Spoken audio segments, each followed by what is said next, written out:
Today I'm matched with Pikachu. Hey, and what's up, everybody? It's I, Pinky, and Pikachu, here to chat with you guys about the time I used to work at Disney.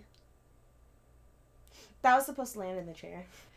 So I used to work at Disney from 2016 to 2018, and when I was working there, I was a character performer. In fact, I was a princess, a face character.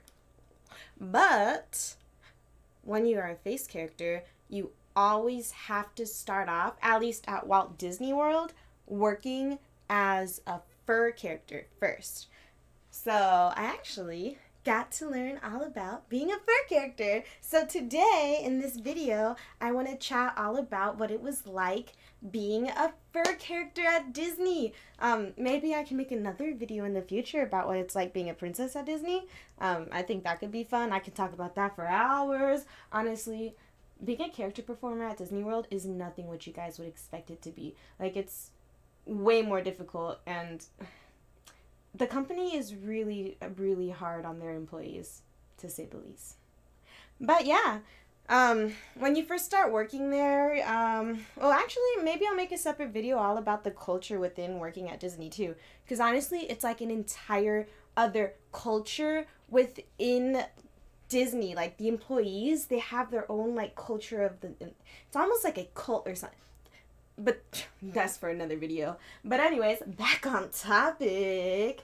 When you first start working there, they start training you in the art of fur characters. So you get like body scanned, where they measure your height and they put you in these leotards and you stand like this inside of this machine, and it has this like huge thing that circles all around you and scans your entire body in a 3D image. Is really weird. And then it like gets the exact dimensions of your body and virtually fits you into the fur character costumes that way. It's super crazy, right? Like, that's some crap, you know, like that's some. But yeah, it was really cool and interesting. I remember when that was happening, when I was there, I was like, whoa, this is futuristic. But yeah, so whenever they do that, you figure out which characters you're approved in. Typically, you're approved in a height range, such as the mouse height, chipmunk, you know, certain height ranges. And then you get to train for being a fur character. When you are a performer, you say that you are friends with those, characters. You'll never say that you were a character. So when I was a performer, I was being trained to hang out with chipmunks and other characters too. But, during the time, it was just the chipmunks that I was actually, it's weird. I was getting trained in chipmunks the entire time until my first debut day. So how the training works is that they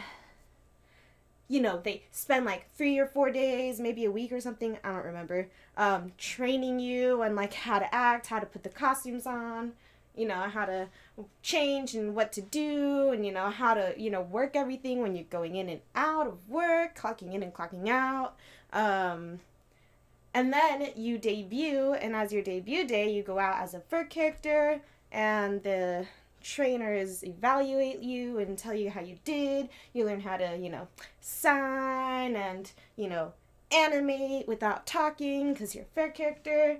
But that day that I was supposed to go out, I ended up, for whatever reason, being told to go out as Max, Goofy's son, instead of a chipmunk. And I was so scared. I was terrified because I didn't know what the hell Max is supposed to do. I was acting so girly. I was standing there like, ooh, I'm girly. Oh, it was awful. Terrible. I did awful. That was the only time I ever hung out with Max, though. But at least I got to hang out with Goofy, too. Well, I didn't hang out with Goofy, I was hanging out with the character. Max and Goofy were chilling together, know what I'm saying? So I could never be. Goofy is so tall, you guys. But yeah, after that, I did my second debut was it as a chipmunk, my second debut?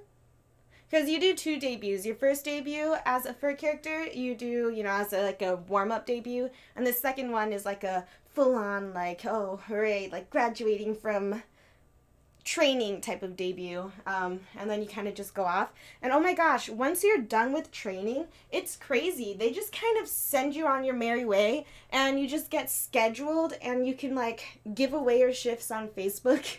And pick up other people's shifts and stuff and trade. And with fur characters, it's so easy to give away and trade shifts. Whereas face characters, it's literally impossible to give away or trade shifts or pick up shifts. Well, it depends on how many girls are hired for each character. But yeah, it's way more difficult with face to give away or trade face shifts. So hard. But with fur, oh my god, they're everywhere. Plentiful for characters everywhere. So I could just like, I could be like, oh, I don't want to be hanging out with the chipmunks this day. I want to hang out with the people in Inside Out this day. You know, I could just trade a shift with them and bam. And the thing with being a fur character is that you aren't confided to that one character because, you know, a fur character is very versatile. You can do many different characters, as you know, all the costumes that you can fit into. And I fit into quite a few. But yeah, it was a lot of fun. I really enjoyed getting to just... But the thing is, hanging out with those characters gets really, really, really hot. Really hot. Like, you need to take breaks. Actually, when you're a fur character, the breaks are completely different than when you're hanging out with a face character. When you're hanging out with a fur character, you go out for, I don't know, anywhere from 15 to 45 minutes, depending on your set location, whether you're indoors or outdoors, you know, the weather, you know, whether it's too hot outside, whether it's, you know, a good weather conditions, depending on the time of the year too. Anything like that can factor into your set times. And however many minutes you spend outside is typically however many minutes you spend on break. So if you're out there for 30 minutes, then you have a 30-minute break. Then you go out for 30 minutes again. Then you have another 30-minute break.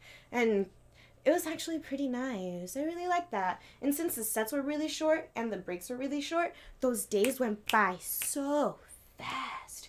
It was a complete opposite as a face character, though. But that's for another video.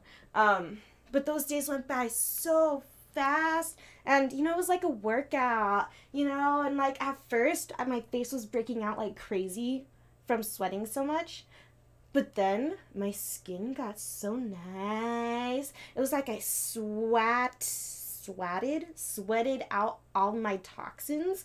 I was like, oh, this is very nice. And also, when you're a fur character, the employees that are not character performers, well, if you're a character performer in general, the employees that are not character performers, a lot of them some kind of treat you differently. They almost like, I don't know. It's almost like there's these different tiers depending on what you do at Disney World. Like unspoken tiers where like if you're a character performer or manager or whatever, you're like higher up in the tiers or whatever. I don't know. It's like an unspoken thing. Not necessarily tiers, but like people look up to you when you're a character performer for whatever reason. Or like, you know, in shows or on stage or in parades or, you know, like stuff like that.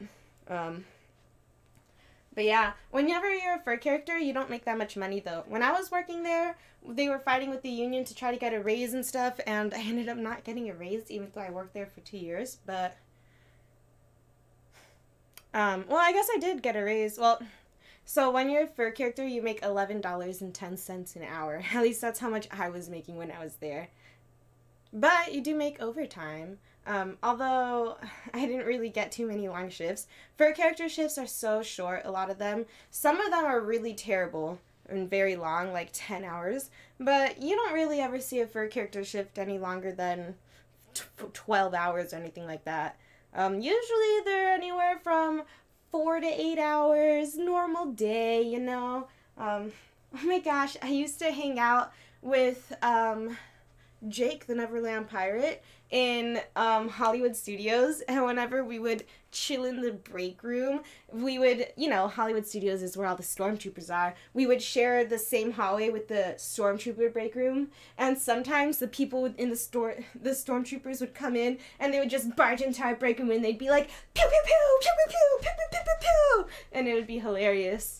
But yeah, whenever you're a character performer, well, behind the stage at Disney, people love to kind of goof off a lot, like, in character.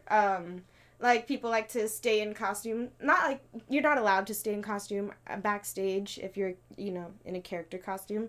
Not like a uniform costume.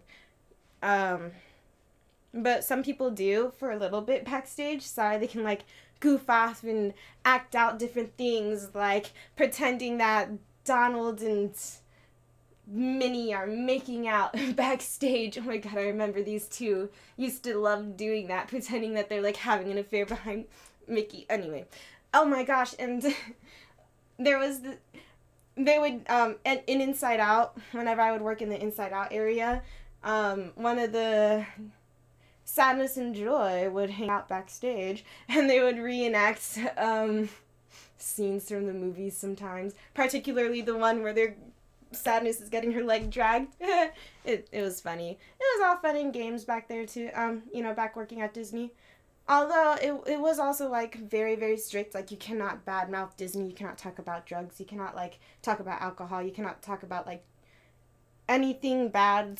It's like a good Christian server, good Christian Minecraft server type of, like, thing. You know what I mean? Like, you have to be super careful whenever you're there. Like, I don't know.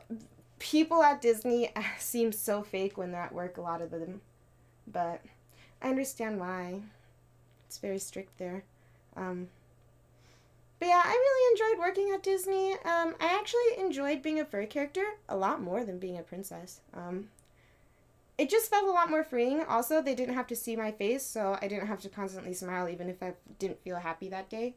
Which was actually a lot harder to do than you think. But yeah, if you guys enjoyed this video and you want to hear about me being a princess as well and what it's like being a princess, give this video a thumbs up and let me know, and don't forget to hit that subscribe button. I will be back making YouTube videos. I make YouTube videos, like, I don't know, every week, every other week, but I don't really have any schedule or anything. I just kind of do them. But I do Twitch streams 4 days a week, so check me out there, twitch.tv/itspinky, link in the below. Yeah. Peace out.